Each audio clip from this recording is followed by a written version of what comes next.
Bom, vou falar sobre direito autoral e inteligência artificial. Alan pediu para tratar um pouco de uma perspectiva brasileira. Vou falar um pouquinho do PL, mas eu também não quero fazer uma fala muito centrada assim, no PL. Acho que o PL ainda vai mudar, acho que o PL traz mais problemas do que propõe soluções. Então, como é também uma aula de encerramento, eu vou tentar fazer um mapeamento de quais são as grandes questões, né, que estão sendo postas hoje em dia no mundo, e eu acho que elas atravessam três coisas, que são o input, o output e o mercado, e para todos vocês que estão aqui, também nos ouvindo, é uma oportunidade incrível de eu falar para o Alan, porque toda vez que eu encontro o Alan, e para o Luca, que está aqui, toda vez que eu encontro com eles, felizmente, a gente não fica falando de direito autoral, né, Alan? A gente fica falando de outras coisas. Mas é muito bom poder ter esse espaço para falar com o Alan e com o Luca e ver o que eles também, né, que estão pensando sobre isso, que escrevem sobre isso, o que eles acham também do que eu tenho para falar e compartilhar aqui com vocês. Então, eu queria começar falando de estilo e talento. Todo mundo sabe, né, do que isso se trata nos últimos meses, no primeiro semestre desse ano. A gente teve lá por abril uma febre de estúdio Ghibli. Aliás, isso também foi uma coisa muito interessante, porque a gente, como pesquisador, a gente tem que ter muita atenção às coisas. Na época, vocês viram, em vários lugares saíram pessoas dizendo: o Miyazaki repudia a inteligência. Vocês viram isso, né? Repudia a inteligência. Ele não falou isso. Eu fui ver o vídeo. E ele não falou isso. E aí você vê como é que a gente, né? Quer dizer, a gente não está falando de nós propriamente pesquisadores, mas como é que os meios de comunicação pegam uma frase. É uma delícia falar isso, né? Aquele que está tendo seu estilo copiado vem a público dizer que a inteligência artificial é um atentado contra a vida. Ele não falou isso. Ele fala mal da inteligência artificial em circunstâncias muito diferentes, pelo menos no vídeo que estava circulando. É uma outra coisa que está acontecendo ali. Então, nós temos que ter muito cuidado com, né, com que a gente. Eu cheguei a publicar um texto em que eu cheguei a ver o vídeo. Falei, pode ser que ele tenha falado isso. Eu vi o vídeo antes. E fiz uma alusão ao vídeo, e aí alguém foi no perfil do ITS e falou, olha, ele não falou isso. E eu voltei a ver o vídeo com mais atenção e falei, realmente ele não falou isso. Então, aquela minha dúvida que eu tive no primeiro momento fazia sentido, ele não falou isso. Mas, na época, né, todo mundo disse que ele repudiava a inteligência artificial. Quando surge essa trend em abril, eu me lembrei de uma outra coisa que eu tinha feito no ChatGPT em dezembro do ano passado, que em termos de tecnologia, 4 meses são 4 décadas, né? Porque as coisas mudam de uma maneira impressionante.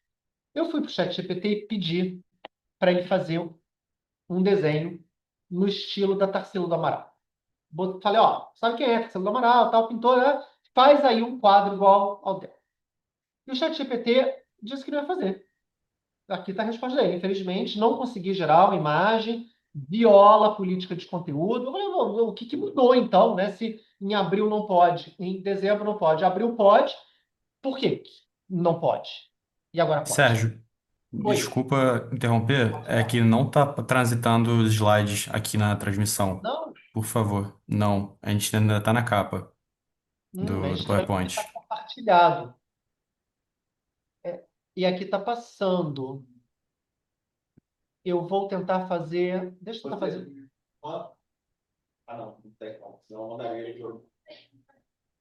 É, eu pensei também em tentar recomendar se tela cheia resolveria isso, né? Não sei se colocar em tela cheia e depois.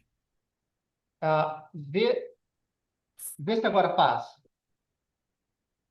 Está em Não, estilo, tá lendo? saiu, inclusive. O compartilhamento saiu. Não, não, desculpa, eu não estou compartilhando. Quer dizer, acho que eu não estou. Deixa eu ver aqui.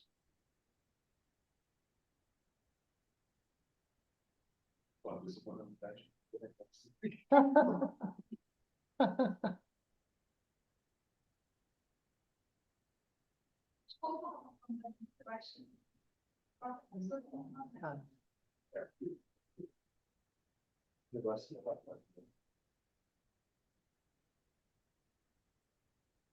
Não?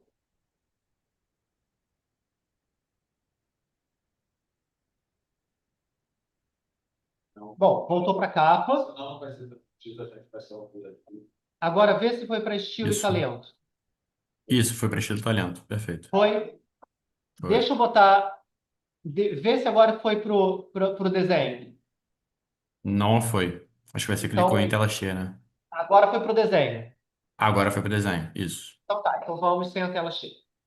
Não tem problema. E aí o ChatGPT disse, infelizmente, não consegui gerar uma imagem. Eu falei, mas o que que, né? Por que que não podia e agora pode? E pelo que eu li na época, a decisão do ChatGPT foi a seguinte: nós não podemos, nós ChatGPT, né? Nós não podemos fazer nada que se pareça com o estilo de um artista vivo, mas podemos fazer com relação a empresas. E aí, gente, isso aí é criar categorias assim, que não faz o menor sentido, porque ou a obra é protegida ou a obra não é protegida, né? Por que que da Tarsila não pode? Por que que o Estúdio Ghibli é menos protegido? Não pode para todo mundo, não pode para ninguém, assim, não faz o menor sentido.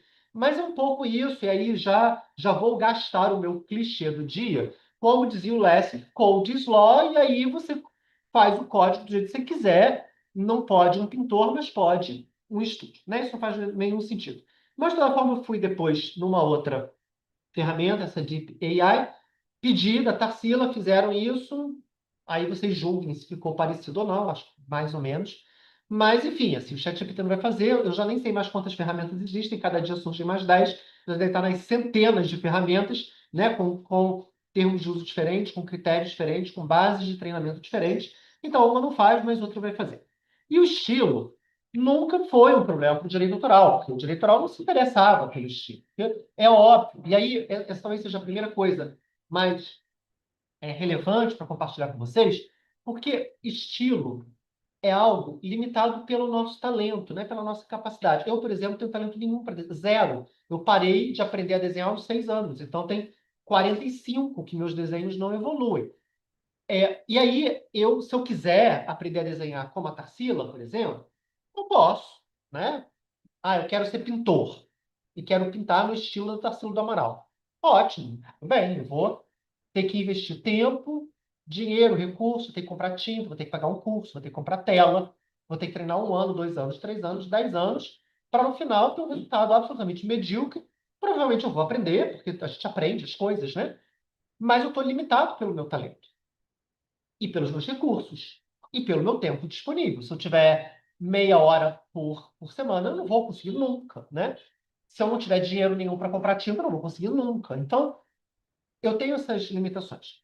O problema da inteligência artificial, então, assim, se eu quiser pintar como a Tarsila, se eu quiser escrever como o Saramago, eu posso tentar. E aí a minha competição individual com eles é uma competição limitada pelo meu talento. O problema da inteligência artificial é que em 1 minuto ela aprende a pintar como a Tarsila. E aí, em vez de imagina que eu quero uma reprodução da Tarsila na parede da minha casa. Em vez de eu negociar uma reprodução dela, eu posso pedir para fazerem um quadro que seja parecido com o dela. É claro que a assinatura ainda vale muito, né? A assinatura vale muito. E aí também, já falando para vocês uma coisa que não está em nenhum slide, então eu não quero esquecer. Eu estava falando sobre esses assuntos na Bélgica, uns meses atrás, e tinha uma moça na plateia. Eu estava falando sobre um outro caso aqui, que talvez eu comente. Eu falei, gente, a Meryl Streep não tá ameaçada, né? O Robert De Niro não está ameaçado. O Dustin Hoffman não está. A Fernanda Montenegro não está ameaçada pela inteligência artificial. E uma moça que era atriz falou: eles não estão, mas quem quer ser a Meryl Streep, o Robert De Niro, o Dustin Hoffman, e a Fernanda Montenegro, essas pessoas estão, porque para eles chegarem no ponto que eles chegaram, eles tiveram que fazer muita coisa elementar, primária, que ninguém quer fazer. E você pode adaptar isso para o direito, ou para a arquitetura, ou para qualquer coisa, né? A gente, como advogado, ou recém-formado, ou estagiário, a gente tem que fazer um monte de coisa repetitiva, desinteressante, porque isso também nos ensina a ver como as coisas são. É pouco a lógica de, por que que eu estudei logaritmo na escola? Eu não uso, eu nem lembro mais como é que faz. Mas desenvolve um certo raciocínio, ajuda a gente a pensar. Eu não vou saber mais usar logaritmo, mas isso ajudou a construir um raciocínio abstrato, né? Isso ajuda.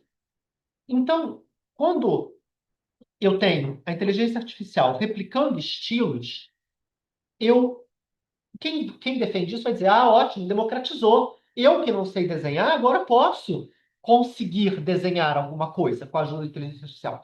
Mas os que vão ser contra vão dizer, a inteligência artificial vai diluir o valor de quem efetivamente tem o talento para desenhar, porque se todo mundo pode desenhar, eu não preciso mais necessariamente. E aí não é do desenho de uma pessoa muito talentosa. Porque essa assinatura ainda vai valer. Um Picasso não vai ser substituído pela inteligência artificial, né? A Fernanda Montenegro não vai ser substituído. Mas e quem quer ser Picasso, né? E quem está no início da carreira? Como é que você adquire, como é que você mostra que você efetivamente tem talento? Vai continuar, isso sempre vai acontecer, mas talvez numa escala menor, num ambiente de competição muito maior. Um caso pré-inteligência artificial em que isso foi discutido foi num aplicativo da Apple, que era muito engraçado. O nome do aplicativo era, eu não lembro mais, mas era algo como Faça Algo Diferente. E o desenho era igual ao do Romero Brito. Se você olhar, tem esse desenho, é o Romero Brito.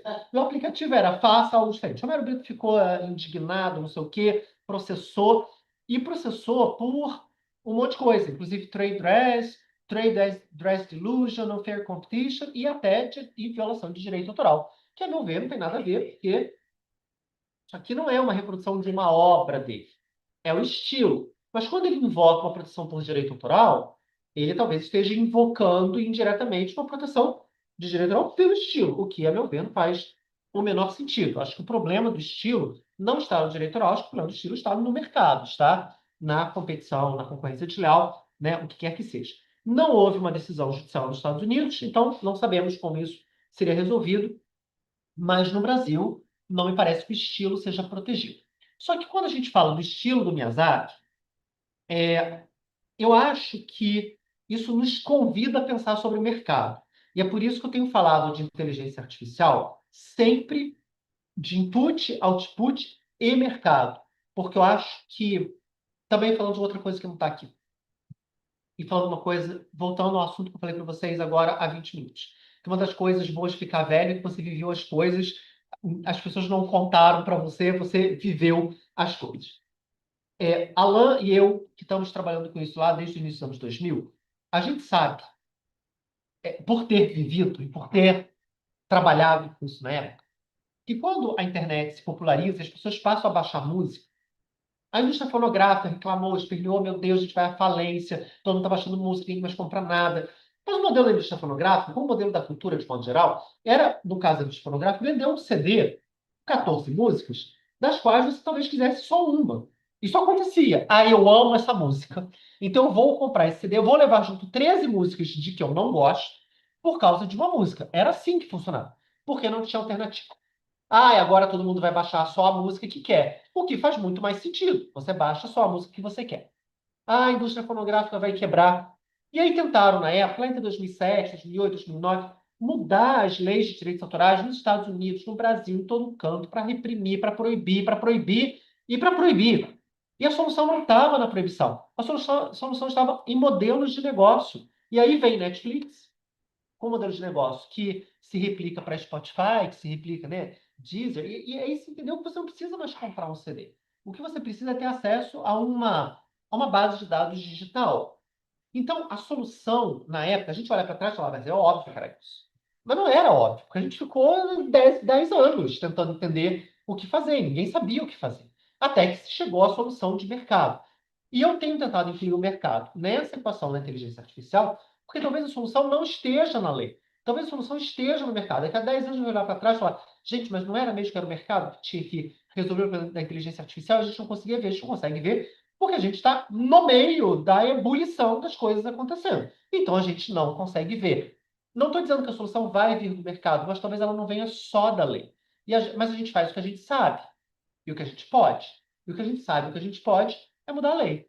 né? Então, a gente fica tentando encontrar alternativas legais para um problema social e tecnológico e vocês sabem disso tão bem quanto eu, o direito está sempre a reboque da tecnologia. As coisas mudam e já dá, o que que eu faço? Eu tenho que encontrar uma solução. Mas, às vezes, a solução não está no direito. Pode ser que um pedaço da solução esteja, mas talvez não a solução toda. Então, vamos tentar falar do que a tecnologia e o direito têm tentado encontrar como uma solução, no input e no output, e o mercado, aquilo que eu não acho que vai vir pelo direito ou só pelo direito. Bom, a essa altura do campeonato, vocês já estão cansados de saber que as perguntas relacionadas aos inputs tratam dessa questão. Podemos usar material protegido por direitos autorais para treinar a inteligência artificial? Né? Essa é a pergunta para o input. A pergunta do output é, mas quem é o resultado, o titular do resultado? Aquilo que a inteligência artificial faz. O texto gerado pelo ChatGPT. A quem pertence, né, esse direito? Falando dos inputs. Aqui também, assim, eu fico muito feliz de estar falando para vocês que são pessoas iniciadas, estudiosas, conhecedoras, não preciso entrar no nível grande de detalhamento, mas se eu falar alguma coisa que não faz sentido, que vocês desconheçam, vocês me falam, tá? Sabemos que os países do mundo dividem sua concepção de exceção, direito autoral em fair use e limitações. Fair use conta com critérios, né? São 4 critérios. Limitações são listas. Fair use tipicamente Estados Unidos, limitação Europa, América Latina. E nos Estados Unidos, vou falar uma coisa também, eu vou falando as coisas que não estão nos slides para não me esquecer. Mas essa talvez seja muito importante. Eu acho que essa eu vou voltar no final. Mas essa eu acho muito importante. Os Estados Unidos estão confiando no fato de que o fair use vai resolver o problema deles de treinamento. Estão confiando nisso. E eu acho que eles vão ganhar, quer dizer, que essa confiança no fair use vai vencer. E eu acho que vai vencer por problemas de mercado. Por quê? Eles estão treinando tudo lá, treinando tudo, dizendo, é fair use. Imagina se chega na Suprema Corte e a Suprema Corte diz assim, não tem fair use não. Tá tudo errado. Indeniza todo mundo e começa a treinar tudo de novo com licença. Isso coloca os Estados Unidos atrás de deixar esse tipo de coisa acontecer. Então, aí não sei se Alan acha isso, Luco, o que vocês acham, mas acho que a teoria do fair use vai vencer nos Estados Unidos porque o mercado vai demandar que a teoria do fair use vença e já começou a vencer. Né? As primeiras decisões são favoráveis ao fair use. O Lawrence Lessig dá uma entrevista nesse The Verge, eu recomendo que vocês leiam uma entrevista de 2023. A gente não tinha chegado ainda na inteligência artificial, no uso da inteligência artificial, no ponto que a gente está agora, mas ele fala, olha, eles perguntam, né? Você acha que é fair use ou não? Eu tenho 2 pontos de vista, e um deles é surpreendente. O não surpreendente, ponto de vista que eu tenho, é que quer você chame isso de fair use ou não, usar o trabalho criativo de alguém para aprender algo, quer seja uma máquina ou não, ou seja, um ser humano, não deveria ser um evento de direito autoral. Né? Então, você aprender alguma coisa, sendo uma máquina ou um ser humano, não deveria ser regulado pelo direito autoral. Talvez a gente deva regular de outro jeito. Talvez a gente deva ter um tipo de licença compulsória ou alguma estrutura para compensação. Sou a favor disso. Mas a ideia de que regular a inteligência artificial por direito autoral é loucura.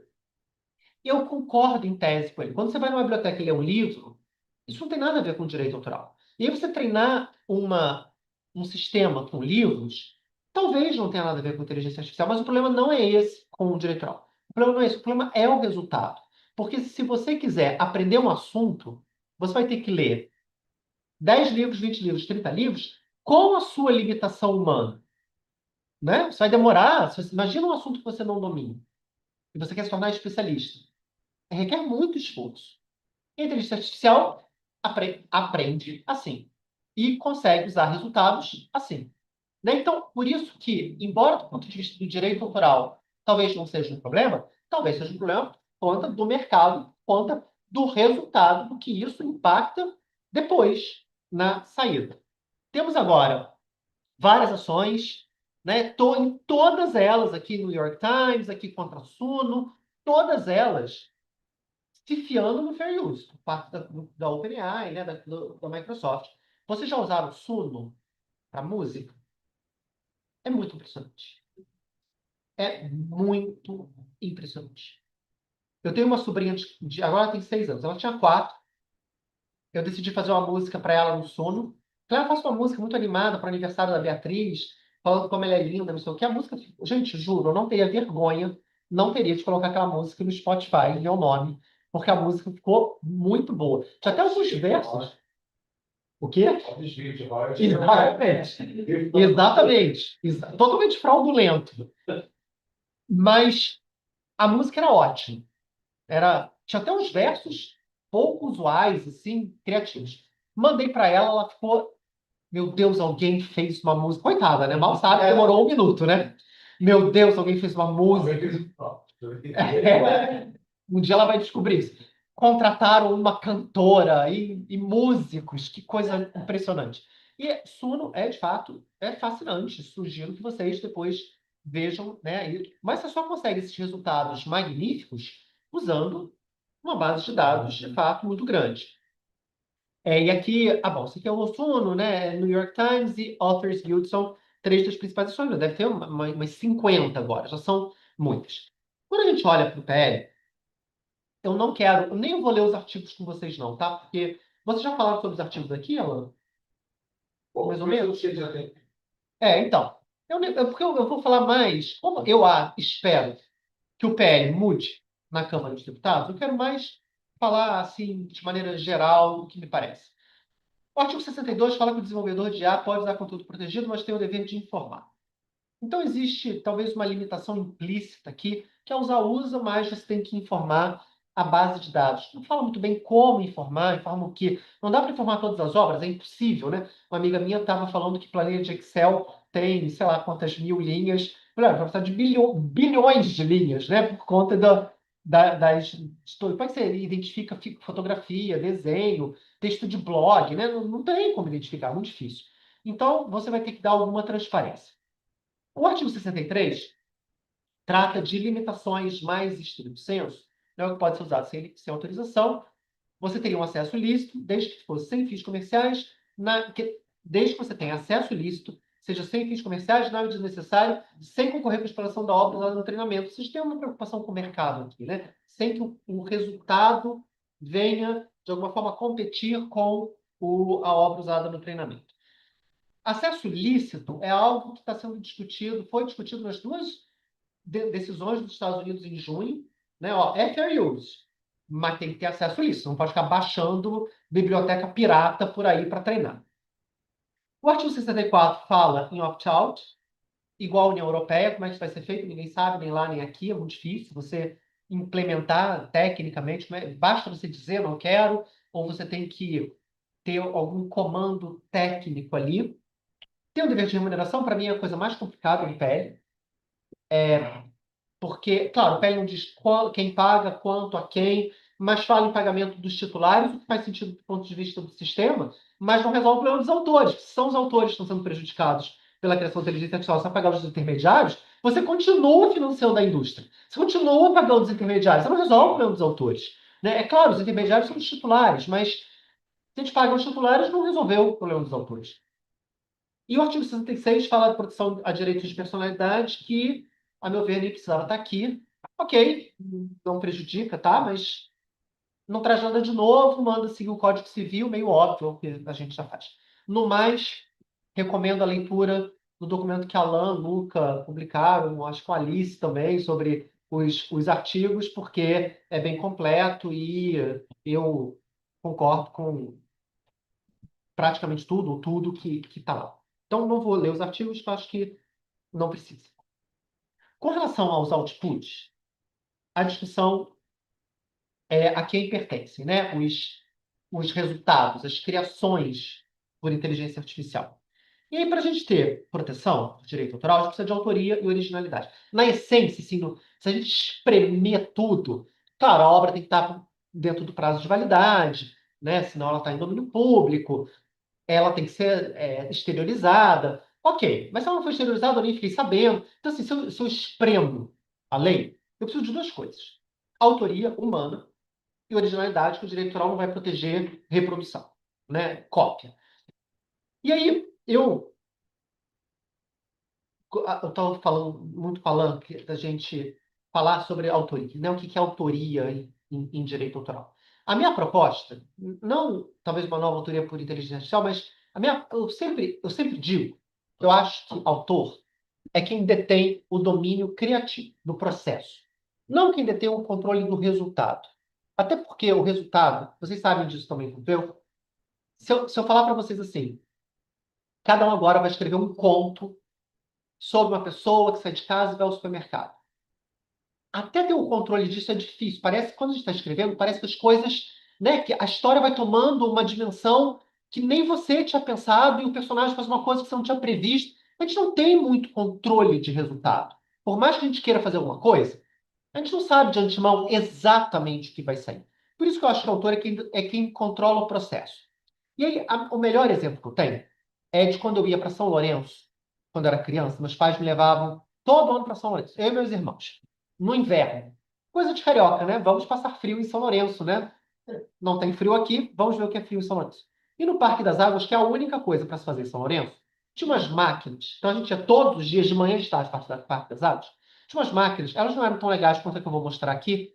Essa aqui é bem grande, mas é para vocês entenderem o princípio. Eu não achei nenhuma imagem que mostre como eram as máquinas. Não sei se elas existem ainda, tem 40 anos que eu não vou lá. Mas a ideia era, você colocava um cartãozinho branco numa máquina e jogava tinta em cima. E o cartãozinho rodava e no final você tinha um resultado como, mais ou menos como esse daqui. Então, eu cansei de fazer isso, fiz várias vezes. E aí você escolhia as coisas. Se você tem mais vermelho e menos azul, vai sair mais vermelho e menos azul. Se você coloca preto e não coloca branco, vai sair preto e não vai sair branco, né? Então, você não tem o controle do resultado específico, mas não dá para dizer que você não é autor. Porque você tem o controle, você tem o domínio do processo. Você foi lá, falou, essa minha pintura vai ser só preto, ou vai ser só azul. Ou vai ser azul e branco. E aí você controla o processo que leva ao resultado. E eu acho que inteligência artificial é a mesma coisa. Assim, é como eu vejo. Eu não pintei. Isso aqui não foi eu que fiz, não. Eu pedi para o ChatGPT fazer alguma coisa assim. Eu não achei. Eu acho que todas as minhas obras-primas daquela época estão na casa dos meus pais. Então eu teria que fazer uma arqueologia das minhas obras-primas da época. Mas a ideia é essa. E vejam, quando eu tenho isso como resultado, eu não pintei nada, gente. Eu não pintei, eu não fui lá e pintei. Eu usei a técnica, eu usei a tecnologia, eu não pintei. Eu não pintei nada, eu escolhi as cores só e a quantidade. Eu não tenho uma interferência minha, direta, na pintura. Mas como eu domino o processo, eu acho que todo mundo concorda comigo que eu posso me dizer autor disso daqui, não é? E aí, quando a gente vai para a inteligência artificial, vocês conhecem esse caso daqui, né? Do cara que ganhou um prêmio, tentou registrar no Copyright Office, não conseguiu, e falou, não, foi feito com inteligência artificial. Mas, segundo ele próprio, ele usou 600 prompts para chegar a esse resultado. Eu acho super bonita essa imagem, acho muito boa. Eu não consigo imaginar ou defender que não haja arte aqui. Isso é uma imagem artística. Ele tinha o domínio do processo, só que não foi ele que pintou. Não é muito diferente do que eu fazia quando eu tinha 10 anos. Ele tem o domínio, só que o processo que ele usa não é uma máquina que gira, são os prompts. Ele foi criando. Ninguém faz isso com um prompt, nem com dois, nem com 10. Por isso ele usou 600. Como é que eu vou dizer que ele não é autor disso? Eu acho que há uma autoria aqui. O dilema de regular o output, o principal, na minha opinião, é o seguinte: eu tenho um amigo, professor, Julian Cabé, que o Luca conhece. Em 2018, eu estava numa palestra com o Julian, e até 2018, toda palestra de inteligência artificial, direito autoral, só tinha três exemplos. O macaco que tinha tirado a foto dele mesmo, o Next Rembrandt e o Edmond Bellamy. Só se falava disso. E aí o Julian, numa palestra aqui perto, inclusive, fala do ITS. Ele fala assim, enquanto a gente tem três exemplos, A gente sabe quem fez o quê e a gente tem como regular. Mas essas obras vão ser feitas aos milhões todos os dias. Como é que eu vou saber que ser humano contribuiu para o quê? Então, o problema hoje de regular o output é o seguinte: o Copyright Office, a meu ver, corretamente, fala, só pode ser autor o ser humano que contribuiu com alguma coisa. Mas como é que eu sei se o ser humano contribuiu ou não com alguma coisa? Como é que eu tenho certeza de que o texto que o ChatGPT gerou foi manipulado por você ou se você pegou o texto e simplesmente copiou e colou? E aí o Lawrence Lessig vem com um argumento que eu acho que a gente tem que levar em consideração, porque eu acho que é um argumento razoável. Ele fala assim: se não tiver direito autoral para os seres humanos que fazem o prompt, por exemplo, tudo vai estar em domínio público. Que era, né, Luca? Era a solução que a gente tinha, assim. Tá tudo em domínio público. Só que se tudo estiver em domínio público e todo mundo pode usar, só as empresas vão se remunerar com inteligência artificial. Só as empresas. Por quê? Você tem uma assinatura para gerar conteúdos. Esse conteúdo está ou você tem uma licença discutível de que você pode usar, ou está em domínio público, então você pode usar, todo mundo pode usar. E o Lawrence Lessig fala assim: é melhor que os seres humanos sejam autores, considerados autores. É melhor que eles tenham direito. Porque se eu tiro os seres humanos, só a empresa ganhou dinheiro. Eu excluí todos os seres humanos, tudo que é feito por inteligência artificial que está em domínio público, acabou. Se nós, por meio dos prompts, somos considerados autores, os seres humanos são autores, então os seres humanos têm exclusividade, então os seres humanos continuam a ser remunerados pelas suas obras. Acho que é um, acho que é um argumento a se pensar. Fala, Luca. Tem uma dúvida, assim, o que tu acha, por exemplo, nessa interação com prompts tem um espectro bem grande, né? Então, de Sim, um lado, a gente pode dar um prompt genérico, sair sim, algo, e sim. de outro tem esse caso das 600 interações. Eu concordo contigo que praticamente quase usar uma ferramenta, né? Então, faz sentido o controle criativo e tudo mais. Eu estava pensando, eu estava estudando outra coisa nada a ver, estava estudando as obras órfãs, aí levanta uma bola, de, poxa, se a falta de formalidades é um problema, poderia ser a gente poderia talvez reduzir a questão das obras órfãs se existisse esse registro geral. E eu comecei a pensar também em IA, e se a gente tivesse um registro para essas obras geradas por IA, algo claro, não tem nada a ver com patente, mas eu estou pensando no processo, né? No Uhum. processo das patentes, tu tem que esclarecer qual foi todo o processo para tu chegar até aquela solução técnica. Então, por que não, para a gente até trabalhar com esse aspecto, pensar em algo, e aí, claro, a gente está na sala de aula, então, estou desconsiderando toda a parte da possibilidade prática de se implementar isso. Mas pensar em formalidades para garantir que exista essa proteção para ser esses caras que merecem essa proteção e, Uhum. comprovadamente, pega o extrato do chat GPT que mostra ali as interações por meio de prompt, e aí, claro, vai ter uma análise, eu sei que é tudo muito ainda utópico, mas é uma maneira, talvez, de pensar em, se for para ter proteção autoral, então pensar em formalidade para evitar diminuir a possibilidade dessa fraude na autoria. Claro, para texto, não tem ainda Não tem como como. evitar a fraude na autoria. Mas para imagens, tem. Aí poderia pensar em um sistema de formalidade nesse sentido. Eu ia pedir só o seguinte, para você terminar, para a gente fechar no final, mas resumir essa pergunta, porque eu vou estar Tá. falando e as pessoas não estão ouvindo. Ah, Ah, tá bom. Não, todo mundo isso vai acontecer com todo mundo aqui. Então, só reduzir um pouco essa pergunta e trazer essa, talvez, para depois de acabar a palestra. E aí a gente levanta. Tá bom. Bom, a Tá? pergunta do Luca, Não. a pergunta do Luca, em essência, é se algum tipo de formalidade, né, já que a Convenção de Berna dispensa formalidade, se algum tipo de formalidade não ajudaria na, na hora da gente registrar obras feitas com a ajuda de inteligência artificial que, de alguma forma, mereçam essa proteção. E, Luca, eu acho que sim. É porque eu acho que nós temos três coisas diferentes aqui quando a gente fala de inteligência artificial. Quer dizer, pode ter mais, três me vem à mente. Primeiro é coisas absolutamente irrelevantes. Um e-mail, por exemplo, que você é absolutamente irrelevante se for feito por inteligência artificial ou não, porque até a autoria é, de modo geral, irrelevante.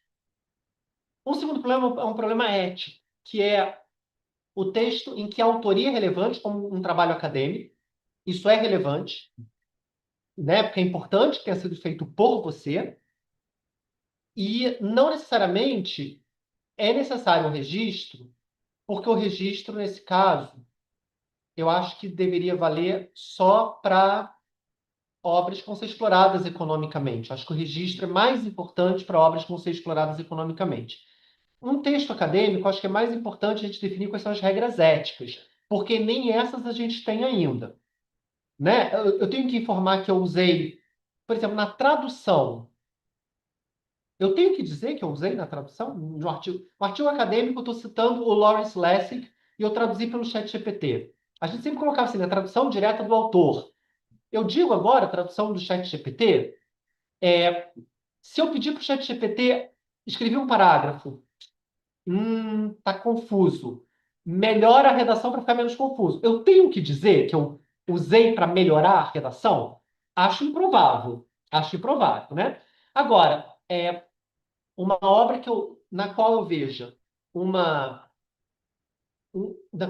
um potencial econômico, talvez valha a pena ter um registro, especialmente se ela foi feita só por inteligência artificial, porque aí também tem o problema de ir falar, faz um cachorro, e aí não tem proteção nenhuma, e não deveria ter proteção nenhuma, ou faz o cachorro assim, desse jeito, né, com 1000 prompts, e aí deveria ter proteção. Faz sentido? Sim, eu quero fazer uma antítese a isso. Claro. Discordo completamente. Em várias razões disso, eu gosto de planilha e burocracia. Por quê? Vou dar um exemplo. Criar não pode ter amarra. Aham, Não existe criar declarando todos os espaços. A criação é livre. aham. Criação como expressão cultural, ela tem que ser livre a partir da interação daquilo que você está fazendo. Se eu começo a exigir uma As pessoas burocracia, não vão eu fazer. acabei com o processo de criação. Uhum. Virou um processo burocrático que eu um pouco de pesquisa em vários lugares. E que você tem Sim. milhões de planilhas de apreensão e pesquisa mesmo, você acaba não fazendo. Eu acho isso absolutamente uma burocratização do processo criativo e da criação. Sim, E sim, eu sim. acho que isso é a antítese Da do que o criação. direito autoral quer promover. Bom, Mas aí você acha, Alan, então que não deve ter registro nenhum, não, eu não nenhuma sei qual é a burocracia? solução. Eu Tá. digo que ter essa série de registros não vai levar nem a solução de, cara, isso aqui é de fato por direito autoral, eu posso ficar ali inventando, nem vai resolver o problema de permitir essa democratização da criação. Ao Uhum. contrário, você vai burocratizar o processo criativo, excluindo mais pessoas desse processo criativo, quando as pessoas vão estar usando e criando, usando o IA. Entendi. Não tem nada a ver com a criação. A burocracia não está na criação. Mas está em relatar Deixa eu aquilo. completar rapidinho. Tá. A burocracia não está na criação. A burocracia está em viabilizar a exploração comercial para ele receber o largo direito autoral de 70 anos. Senão, o que vai acontecer é a fraude na autoria. Eu faço qualquer coisa com prompt, qualquer falo que é meu, tem uma proteção gigantesca que Eu custo não vai, eu acho que eu entendi, mas eu acho que o custo não vale a pena. O custo de burocratizar para explorar economicamente não vale o prejuízo que se traz ao processo criativo. Senão, o que a gente está falando? Para ganhar, você vai ter que se organizar para se burocratizar. O que eu estou falando? O autor não vai ganhar. Quem vai ganhar é quem se profissionaliza para se organizar para tal. Eu tirei a espontaneidade da criação, eu esvaziei porque é o direito autoral. Então, Alan, no É limite, isso que vai ser o efeito. Entendeu? no limite, Nesse sentido. você acha que o melhor fez o prompt, ganhou o direito autoral? Ver como as pessoas se relacionam no processo criativo Sim, da sim. criatividade. Porque o Lessig, Sabemos ainda. a impressão que eu tenho é que o Lessig meio defende isso. Fez o prompt, virou autor. Eu acho que tem qualquer intervenção. E olha só, eu desenhar um sol horroroso, que nem eu desenharia, porque eu não sei desenhar, tá? Ainda assim é protegido por direitos autorais. Então, pois é. Independente, eu posso pegar um colorido e fazer o que é protegido. Eu só fico preocupado que vai ter inundação de obras que não, teoricamente, seriam protegidas, que passam a ser protegidas. Aí a proposta não, eu entendi. Então, a proposta é isso, é fazer uma separação de obras que podem ser remuneradas e das que não podem ser remuneradas. Eu acho isso problemático para o autor. Eu ia falar justamente isso, na verdade. Eu acho que adotar isso é problemático do ponto de vista até jurídico. Primeiro, se a gente for regular por direito autoral. Porque, primeiro, a gente vai estar também separando categorias de autores também. Porque quem vai fazer o prompt, se for protegido, vai ter que ser, teoricamente, protegido pelo mesmo regime legal que quem faz uma obra à mão.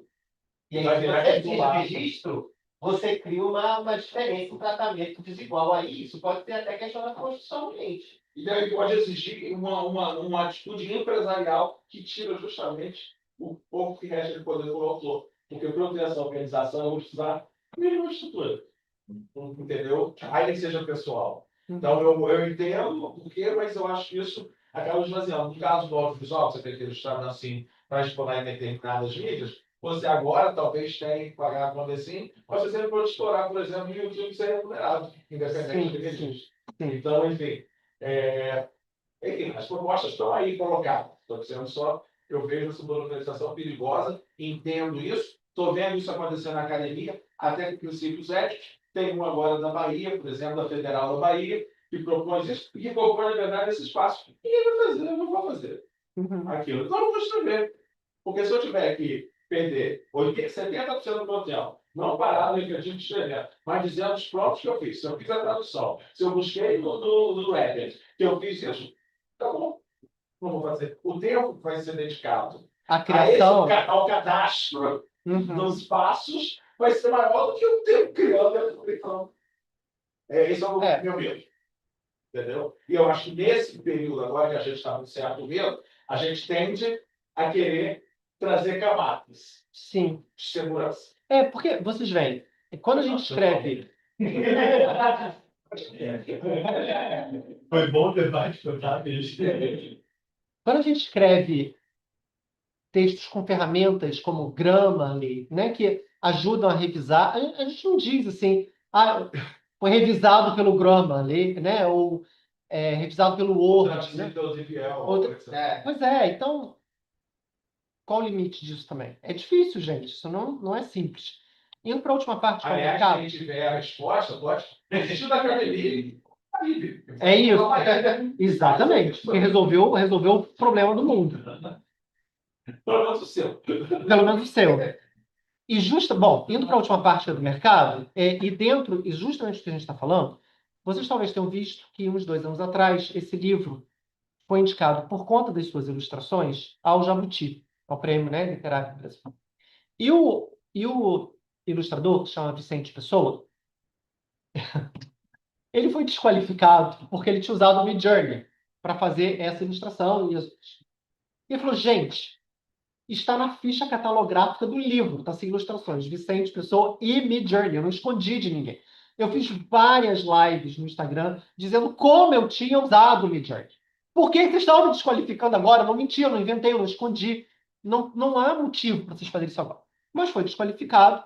Aí disse que foi a melhor coisa que aconteceu para ele, claro, porque ninguém tinha ouvido falar nele, agora todo mundo ouviu, porque, né, justamente porque foi desqualificado. Exatamente. E aí ele fala nessa entrevista para o Globo uma coisa que, para mim, é a coisa mais importante da entrevista. Ele diz, eu uso, mas estou dizendo que estou usando. E todo mundo que usa não está falando que está usando. E é essa questão que a gente ainda não saber. Qual é o limite do que eu tenho que falar e do que eu não tenho que falar, né? E aí só não vi para isso a gente vai ter que confiar nas pessoas. Vai ter, e aí é um problema que vai dar. Exatamente. Não, e que aí ela não resolve. Isso, ele tem comunica, usa. Ela resolve. E não comunica premiado por não comunicar. É verdade. Uma prática que Sim, exatamente. Bom, já aconteceram várias coisas, né? Da moça lá japonesa que usou 5%, escreveu 5% do livro com inteligência artificial e acho que mantiveram o prêmio dela de melhor livro. Mas, assim, 5%, a gente admite, é motivo de desqualificar. Pois é. Como é que a gente faz isso? Talvez um livro inteiro de inteligência artificial, desde que você tenha contribuído com a sua visão, com a sua revisão, com o seu olhar, desde que aquilo seja Eu te represente. exatamente fidedigno daquilo que você acredita, porque não é uma obra sua, né? Não é uma obra sua. Aí, um outro problema relacionado ao mercado foi esse documentário da Globo sobre a queda do avião da Air France, né? De vários anos atrás.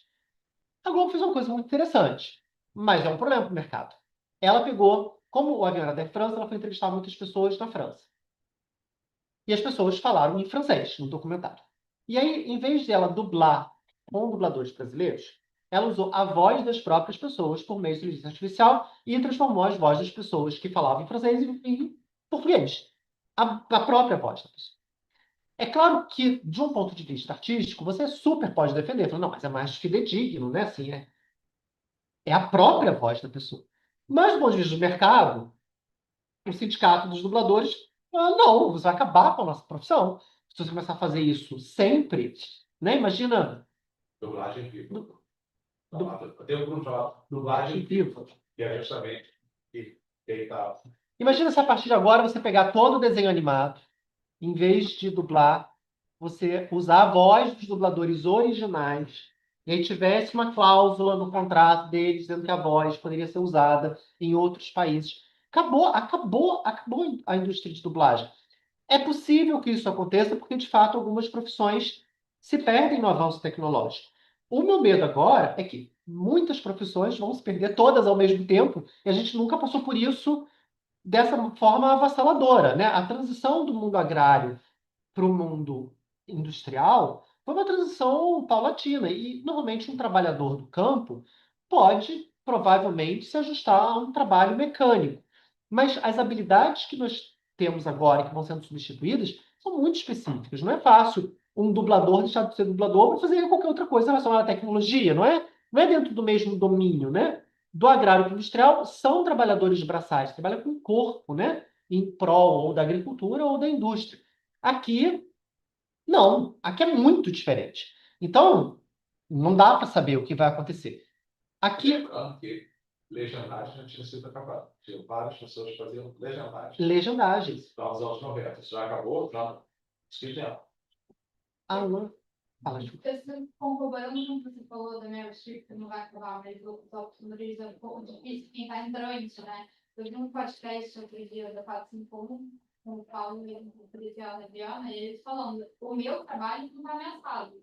Mas porque são eles. São Porque pessoas são que eles. fazem 150 livros, são pessoas que fazem milhões de eventos e já estão consolidados no mercado. O trabalho deles não está ameaçado. Porque a Mas o seu assinatura trabalho deles vale muito, né? Porque a assinatura deles vale muito. Mas Autenticação. é isso. É isso. Mas quem está começando vai encontrar um cenário muito mais desafiador. E isso é qualquer coisa, porque a gente está falando de direito autoral das artes.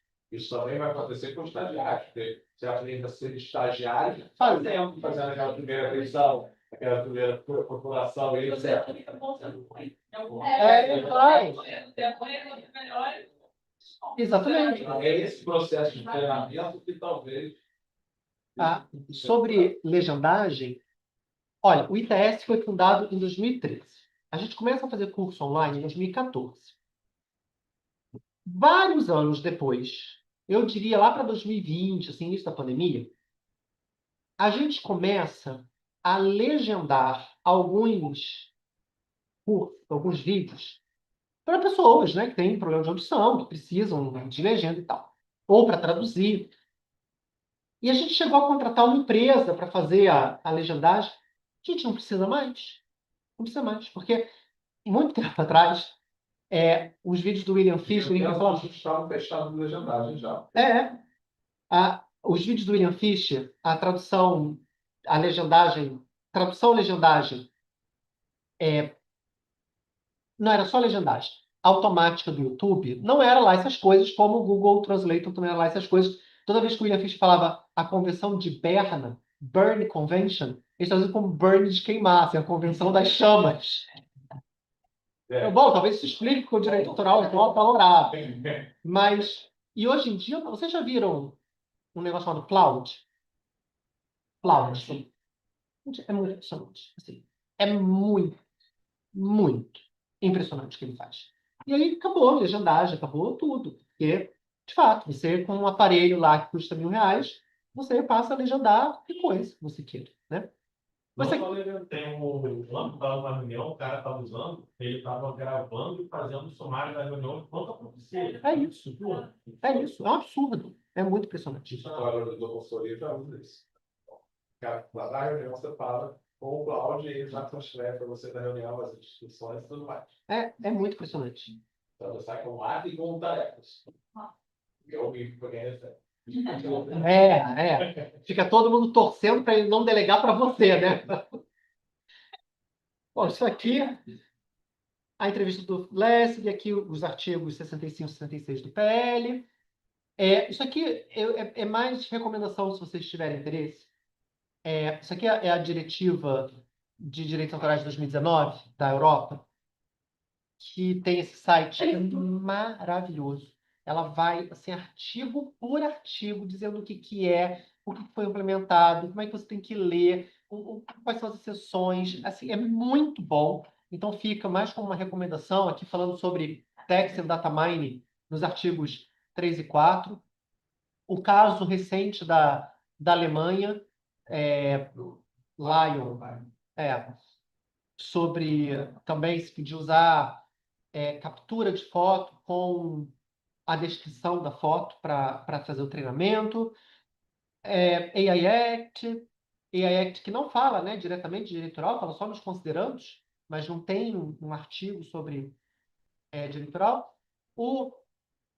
Os 3 relatórios do Copyright Act, do Copyright Office nos Estados Unidos, publicados nesse semestre. Luca super contribuiu, escrevendo comigo, com Júlia.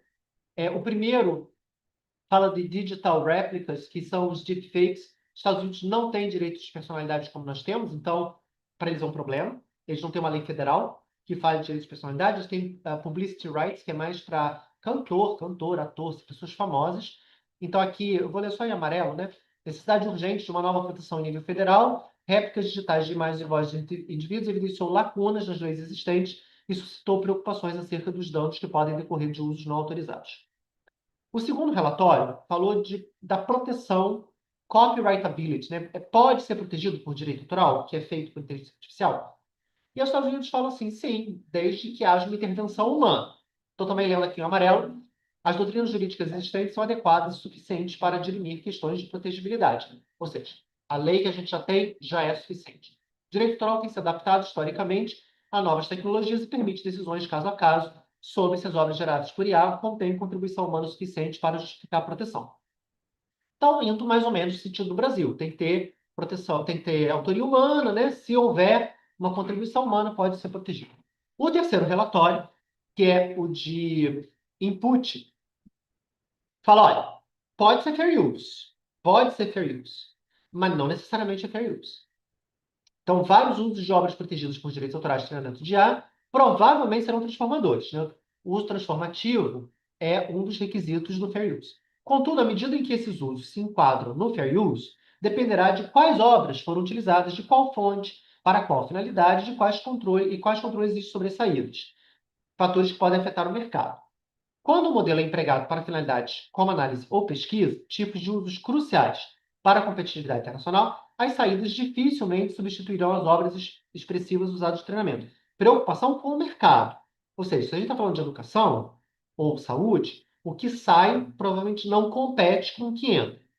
Já o uso comercial de grandes quantidades de obras protegidas para produzir conteúdo expressivo que concorre com elas nos mercados existentes, especialmente quando isso é feito por meio de acesso ilegal, baixando bibliotecas piratas, extrapola os limites do fair use estabelecidos. Então, há claramente aqui, no meu entendimento, uma preocupação com o mercado. E aí, para usos que podem não se qualificar como fair use, soluções práticas são essenciais para sustentar a inovação contínua. Acordos de licenciamento para treinamento, tanto individuais quanto coletivos, estão surgindo rapidamente em determinados setores. Ou seja, pode ser fair use, nem sempre é, se não for, licencie. No dia seguinte, a mulher é demitida pelo Trump, porque, claramente, contrária aos interesses das... Ela já é ex-demitida, ela já tinha sido avisada um mês antes, ela Ó, antecipou tá o vendo? relatório. Tá Na vendo? verdade, como ela já ela antecipou o relatório. Ela não foi demitida por isso, ela já seria e antecipou o relatório final. Não é, tá? E a última vez que eu olhei ainda era preliminar. Jogo do vídeo pesado. Com certeza, com certeza. Mas tá vendo como é que a história nunca é inteira? A história é sempre mais ou menos pela metade. Duas decisões recentes, de junho, uma da Anthropic e a outra da Meta. E essa Anthropic e essa Meta, nos dois casos se discutia mais ou menos a mesma coisa, o uso de livros usados no treinamento. Nos dois casos, se usaram livros sem autorização, em boa parte. não lembro se todos, mas em boa parte, bibliotecas piratas. E aí, nos dois casos, as decisões são fair use, sim.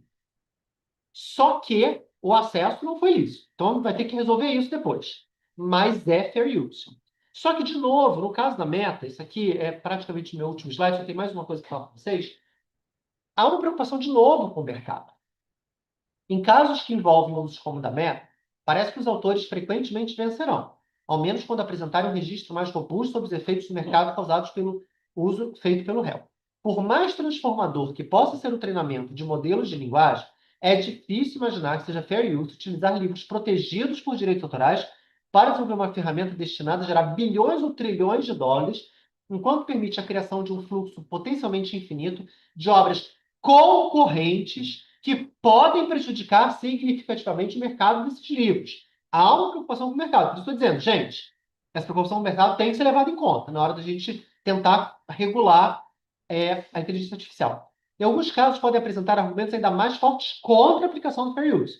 Por exemplo, como discutido acima, parece que os mercados de certos tipos de obras, como artigos jornalísticos, podem ser ainda mais vulneráveis à concorrência indireta de conteúdos gerados por inteligência artificial. Claro, que artigo jornalístico, de fato, não tem proteção por direito autoral. Você pega o artigo do Globo da Folha de São Paulo, manda o ChatGPT, reescreve, mantendo os fatos apenas, e ele reescreve. A gente também poderia fazer isso, mas, de novo, a nossa limitação humana vai demorar 1 hora, talvez mais, para pegar um artigo do Globo e reescrever usando só os fatos. O ChatGPT vai demorar 10 segundos para fazer isso. E aí você começa a ter um blog com notícias do dia, um blog, qualquer coisa, com notícias do dia, só readaptando o que o Globo, a Folha de São Paulo e outros jornais, né, tradicionais, assim, mais respeitáveis, gastaram dinheiro para mandar o jornalista, para apurar, né? Então, é claro que tem uma competição aqui, né, desleal. Por outro lado, se alguns fatos forem alterados, os réus podem vencer. Por exemplo, o uso de livros protegidos para treinar um modelo de linguagem com fins não comerciais, como segurança nacional ou pesquisa médica. Pode ser considerado fair use mesmo diante de algum grau de diluição de mercado. Ou autores cujas obras provavelmente não enfrentarão concorrência significativa de conteúdos gerados por IA podem não conseguir derrotar uma defesa baseada no fair use. Então, é a decisão da Meta falando, é fair use, não dá para usar obra protegida, tem que saber quais são os efeitos no mercado. Uma coisa que eu não sei, e aí deixo para vocês pensarem, e uma coisa que eu acho que eu sei e que eu acho que é muito complicado. A coisa que eu não sei é toda uma discussão sobre se, na hora que eu vou treinar a ferramenta, se eu faço uma cópia necessariamente, nessas coisas aqui, eles falaram, tinha 4 cópias de cada livro. Porque uma era integral, outra era resumida, outra era um algoritmo, a outra era não sei o quê, mas tinha 4 cópias. Mas há quem diga que eu não preciso fazer uma cópia. Que eu pego a informação na internet e na hora que eu acesso a informação, eu já transformo tudo aquilo em dado. Eu não tenho cópia. Se eu não tenho cópia, é difícil alegar violação de direito autoral. Porque eu não tenho reprodução. Porque não tem nada que seja uma violação de direito. Se você usar uma obra e dela você extrair dados, não é violação de direito autoral. Não tem violação de direito autoral. Então, em todas essas ações, há violação ou não? Não sei. Eu tenho que saber o que foi feito. Aqui eles falaram várias vezes. Várias cópias foram encontradas. Então, ok, reprodução é de fato violação. Se não tem autorização prévia. Mas se você usa diretamente dados, não sei. Talvez não seja violação de direito autoral. O território de treinamento passa a ser crucial por causa dos efeitos no mercado.